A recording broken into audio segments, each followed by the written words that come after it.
brought you by Silver Pumps and Motors. Top quality और consistent performance के लिए सिर्फ सिल्वर पंप्स नाम याद रखना। अध्यक्ष ఇది మోస్ట్ డిజాస్ట్రస్ రూలింగ్, ఇది most disappointment budget. Congress disastrous పరిపాలన వల్ల రాష్ట్ర ఆదాయం మీద నెగటివ్ ఎఫెక్ట్ చూపిస్తుంది. రాష్ట్ర ఆదాయం అంతకంతకు క్షీణిస్తా ఉంది. మరి అనుభవం గల బట్టి గారు ఇప్పుడు ఏం చేయాలి చెప్పాలి ఈరోజు. ఎందుకంటే అయితే తమ యొక్క పరిపాలనా వైఫల్యాలను సరి చేసుకోవాలి, లేదంటే రేవంత్ రెడ్డి గారి ఫార్ములా ప్రకారం ప్రభుత్వ భూములు అమ్మాలి. ఏనుముల వారి పాలనలో మరి ఎన్ని భూములు కథం పట్టిస్తారో తెలియదు అధ్యక్ష. ఎందుకంటే అధ్యక్ష గచ్చిబౌలిలో 400 ఎకరాలను వేలం చేయడం ద్వారా 30,000 కోట్లు రాబట్టాలని నిర్ణయించారు. ఇప్పటికే టీజీఏసీ భూములు తాకట్టు పెట్టి 10,000 కోట్ల రూపాయలు అప్పు తెచ్చారు. ఇప్పుడేమో హెచ్ఎండిఏ ఆస్తులు తాకట్టు పెట్టి మరో 20,000 కోట్ల అప్పు తెస్తామని మొన్ననే అసెంబ్లీలో సమాధానం చెప్పారు. హెచ్ఎండబ్ల్యూఎస్ఎస్ జిహెచ్ఎంసీ ఆస్తులు తాకట్టు పెట్టి మరో 20,000 కోట్లు అప్పు తెచ్చే ప్రయత్నం చేస్తున్నారు. హౌసింగ్ బోర్డు భూములు అమ్మకం ఇప్పటికే షురువైపోయింది.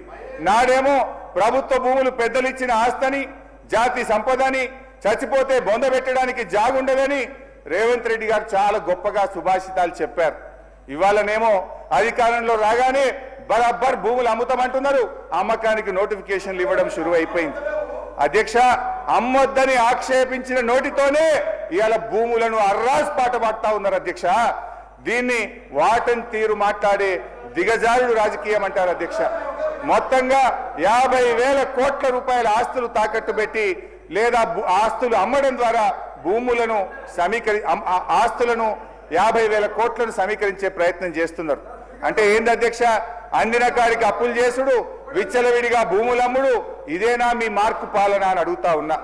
తన పరిపాలన నెగటివ్ ఎఫెక్ట్ వల్ల రాష్ట్ర ఆర్థిక వృద్ధి రేటు తగ్గిపోతుంది. తన వైఫల్యాన్ని కప్పుపుచ్చుకోవడానికి ఈ మధ్య కొత్త వాదన శురు చేశారు.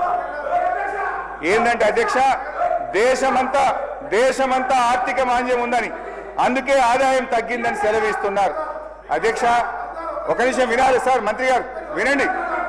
అధ్యక్ష కర్ణాటక, మహారాష్ట్ర, తమిళనాడు, ఆంధ్రప్రదేశ్ సహా దేశంలో ఎక్కడా కనిపించని ఆర్థిక మాంద్యం ఇవాళ తెలంగాణలో మాత్రమే ఎందుకుంది?